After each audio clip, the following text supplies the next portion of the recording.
जन स्वास्थ्य अभियांत्रिकी एवं लोक निर्माण मंत्री रणवीर गंगवा ने बुधवार को श्री विश्वकर्मा कौशल विश्वविद्यालय पलवल के स्थापना दिवस कार्यक्रम में मुख्य अतिथि के रूप में शिरकत की। इस मौके पर उन्होंने कहा कि श्री विश्वकर्मा कौशल विश्वविद्यालय एक शैक्षणिक विद्यालय नहीं बल्कि प्रधानमंत्री नरेंद्र मोदी द्वारा किए गए कौशल भारत कुशल भारत के महामंत्र का एक सशक्त साकार रूप है।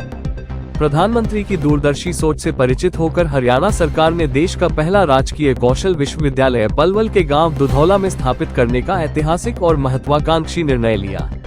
उन्होंने कहा कि आज यह विश्वविद्यालय हरियाणा के लिए नहीं बल्कि देश के लिए स्किल एजुकेशन का मॉडल बन गया है। देश के दूसरे राज्य भी हरियाणा के श्री विश्वकर्मा कौशल विश्वविद्यालय का अनुकरण कर रहे हैं। इस विश्वविद्यालय के प्यारे विद्यार्थियों, मैं आप सबको विश्वविद्यालय विश्वकर्मा कौशल विश्वविद्यालय के 7वें स्थापना दिवस की बहुत बहुत हार्दिक शुभकामनाएं देता हूं।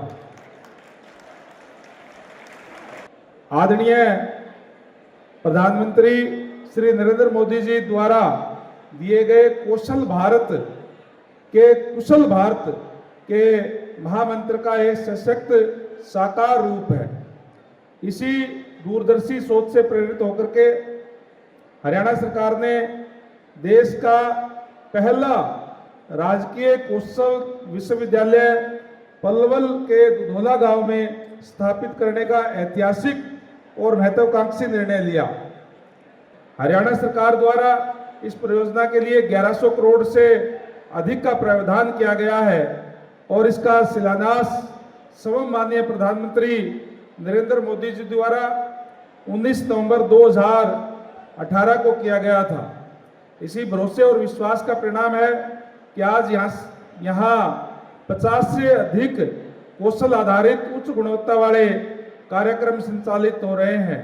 निश्चित रूप से यहाँ से जो भी युवक युवतियाँ अपने ट्रेनिंग लेकर के यहाँ से जब बाहर निकलेगी तो निश्चित तौर पर वो रोजगार देने वाले होंगे, अपने अपने नए स्टार्टअप बनाने का काम करेंगे, नई इंडस्ट्री लगाने का काम करेंगे, अपना कार्य शुरू करने का काम करेंगे, जिससे और युवाओं को भी वो सर्विस देने का काम करेंगे। और इसीलिए हरियाणा सरकार की तरफ से प्रयास है कि शिक्षा और रोजगार के बीच में ज्यादा अंतर ना हो।